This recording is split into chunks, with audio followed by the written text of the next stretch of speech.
What is up, guys? My name is Ray and welcome to another Black Clover mobile video on my channel. Yeah, that's right. Today we're talking about a brand new gacha game. Don't worry, I didn't stop playing Honkai Star at all. Honkai Star will still be the main content on the channel. Don't worry about that.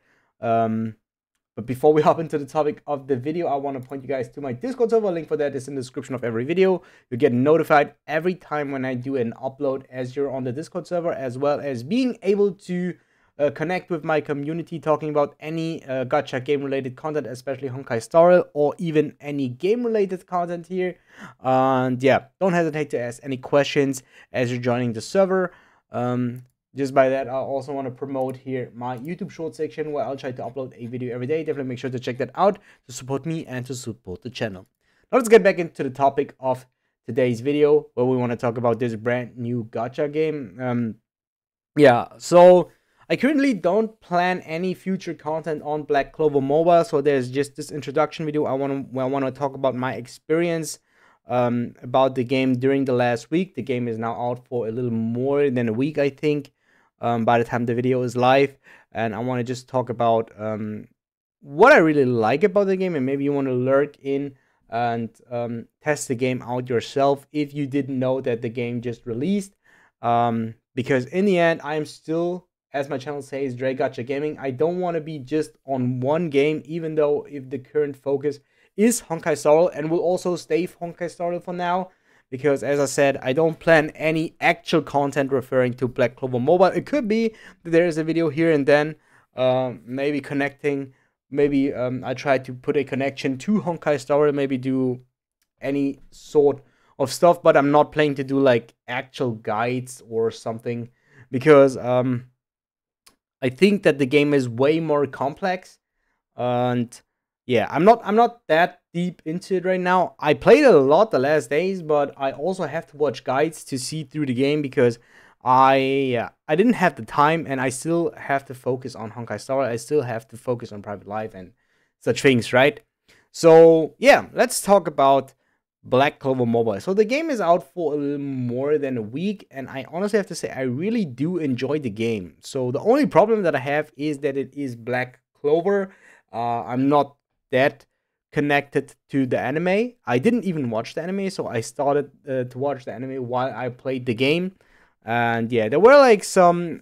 So for me, I couldn't dodge spoilers because I played the game and also watched the anime. The reason why I do that is if I saw the new game and I didn't watch the anime, because I'm like not that much of an anime binge watcher. There are a couple of animes that I did watch. I do enjoy watching anime still though, as long as I like them. But I'm like not a someone that can watch a lot of animes at a time. I cannot binge them. At least not all of them. So yeah, I started to watch this to get a connection to the characters, to get to know the characters, to get to know the story.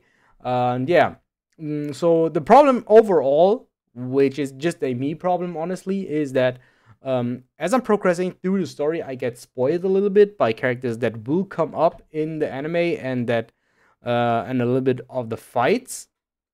Because watching one episode of the anime is like 20 minutes, so I need to waste at least 1 hour to watch 3 anime episodes, and during those 3 anime episodes, we don't even have one fight, right? While I'm playing the story and I skip everything, and even skipping this, I will get to know about the story. Yeah, but that's just me. It's not really about the gameplay. If we're just looking at the gameplay, I really do enjoy this game. It kind of has a lot of similarities to Seven Deadly Sins Grand Cross, if you do know the game. My channel, Dre Gacha Gaming, started actually with Seven Deadly Sins Grand Cross. This was the first game, the first gacha game that I uploaded on this YouTube channel. And then I swapped to Genshin, and from Genshin to Honkai Star Rail. And I think one day even there will be a switch from Honkai Star Rail to another game, possibly, right? And now we are looking into Black Clover Mobile, which I currently do enjoy very much. I think the options are very, very limitless in this game. You have like a lot of different options. The grind is a hell of a grind. If you like to grind, then this is something for you. If you don't like to farm and grind that much, I think this is nothing really for you, because if I think I mostly have to compare this with Seven Deadly Sins Grand Cross, because I think that there are the most similarities. And yeah, I don't want to do like a big showcase here. I just want to show you like some things about the game. So yeah, this is like the mages, which are your units.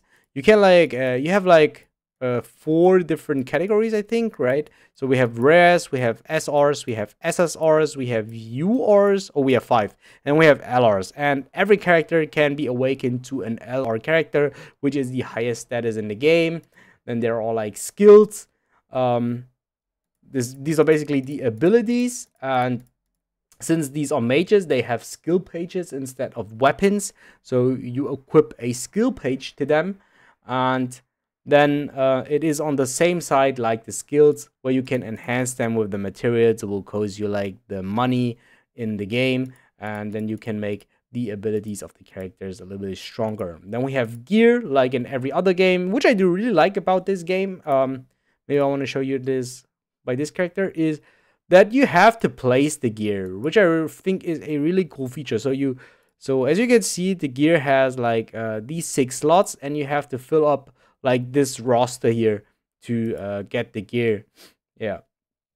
And then similar to a lot of other gacha games, there are like 2 pieces that you want to combine certain pieces of gear to trigger a buff to make your character stronger.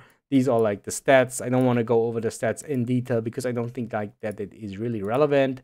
Enhancing a character is duping the character. So if you have multiple copies of the character, you can dupe it in, which I really like, is that there is another placement for this. So you don't necessarily have to pull the exact same character again. There are possibilities where you can get this, where you can dupe like any other character to increase his stats. Then we have talents, which is also another kind of complex system.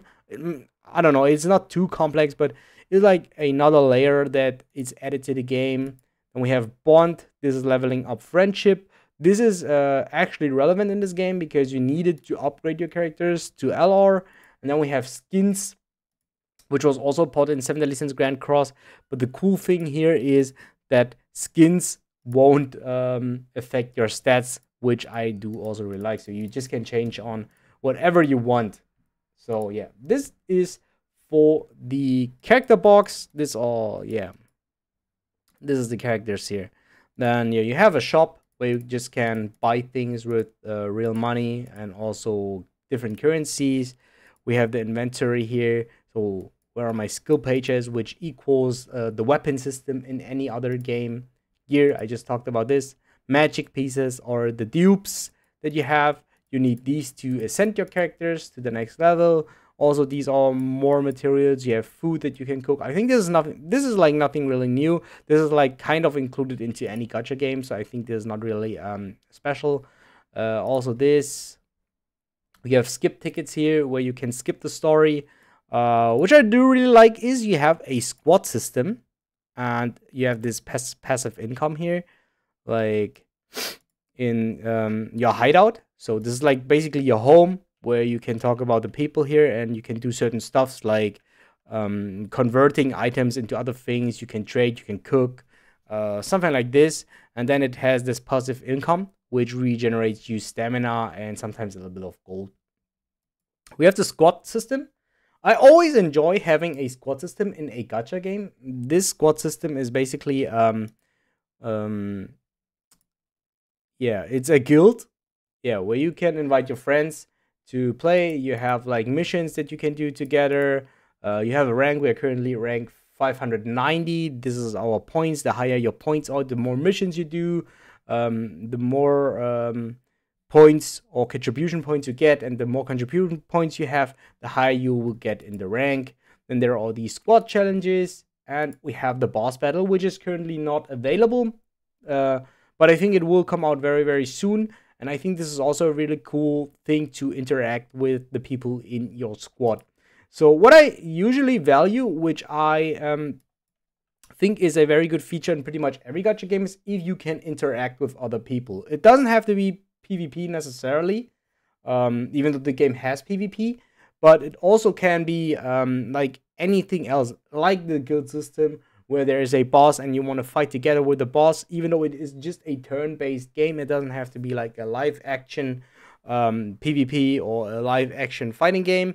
But as long as there is some interaction, which is more than just chatting, that is a big plus for me in a gacha game, because at the end of the day, most of the games I still want to enjoy with my friends, and I really think that playing gacha games with my friends is really fun.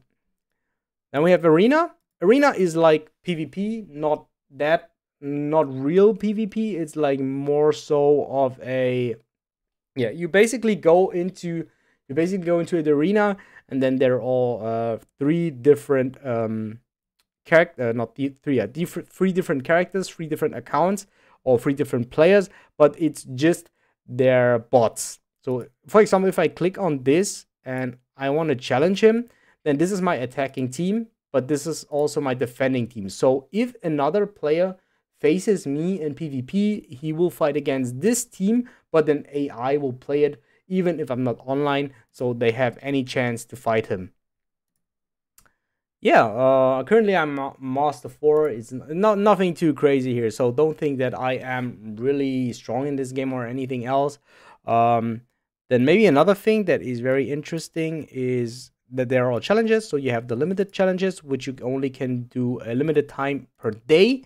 And this is the stamina content. So very similar like any other gacha game, you just can farm certain materials. So this is XP for your character, this is the equipment, this is something to enhance your equipment, this is for the talents, this is for bond, friendship bond, and you can farm this currency here. You can farm the skill for skill upgrade materials to upgrade your skills. So yeah, I think this is kind of self-explanatory, even though the menu at the beginning could like overwhelm you a little bit. I still think that as you're playing the game a little bit more, you will get into it where the menus are. I'm still struggling. After 1 week, I'm still struggling with finding some menus. But yeah, since I'm like I would consider myself like a experienced gacha gamer. So I do know what you have to kind of focus on to progress through a gacha game, what things are important. Like what I don't know right now is like, and that is more facing to the game, is like which characters do work perfectly together, what is the best combination, what are like the most relevant stats. These are like some things that I still have to learn, that I still currently learn. And yeah, last thing that is like very interesting should be the summon system. I was really confused at the beginning, because when I started the game, I started together with my friends, and we had like one deal, and the first deal was we do not look at any tier list, we do not look at any guides or videos, and we are not allowed to re-roll our accounts. So we just rushed through the story, and then we got into the summoning banner, and every one of us summoned for this banner, for the Yami here, because we thought that, yo, this is the limited character right now, because we do know it like from Honkai, from Genshin, and like from all other games that I ever played, that the limited character usually is the best character. But after this, after we did our gacha summon, we were allowed to look at guides and tier lists and stuff. We did notice that this Yami will come into the standard banner pool, which is a pool where, so if you go to the probabilities here, you have like, this is the chance to get an SSR. So this is a mage. The radar mage is basically the featured one, and then there is the SSR one, which is any one of this. And like after this banner leaves, he will go into this pool, which is available in every banner. So you eventually will get him rather sooner than later, so you don't have to rush. I think it would be more understandable if he is like a super insane unit or something, but he's like kind of mid. He's not that great. And we noticed this is actually the banner where we want to summon. So we did put some of our gems. Some of my friends did put all of the gems. I just put a couple of them, because I also tried to look up what's coming next and try to save there a little bit. So yeah, as I said, there are a lot of different sources to take notice to upgrade your characters. And I really think that this is a very nice gacha game. So would I recommend to play this? I definitely would recommend it, even if you're not a fan of Black Clover. But if you're loving gacha games, so if you're not a big grinder, then I wouldn't recommend it at all. So if you think Honkai Star Rail or Genshin Impact is already too much to grind, then I would rather not play the game, honestly. But if you're enjoying gacha gaming, if you're enjoying summoning, if you're enjoying farming your characters, upgrading your characters, and you don't mind that it will take a while, and with a while, I really mean that it will take a while. You won't progress. I think comparing to any game that I ever played, you progress a little slower in this game compared to any other game. And I really enjoy this, honestly. I think I really like that you don't get everything like in the first days, that you have to really kind of work hard to get the things that you want in the game. And yeah, that is the aspect that will keep me playing the game at least for a little while. If I play the game, I don't know, 1 or 2 months after the video is coming out, still though, maybe I will do another update. But for that, yeah, I think I would just do another video where I want to compare this game to Honkai Star Rail, where I want to show you guys like the differences between the two games, because they have a very different approach. And after this, there will be like no more Black Clover related content. So yeah, if you're still enjoying the video and gacha game content, Honkai Star Rail, make sure to subscribe to the channel, and I'll see you guys in the next video. Bye.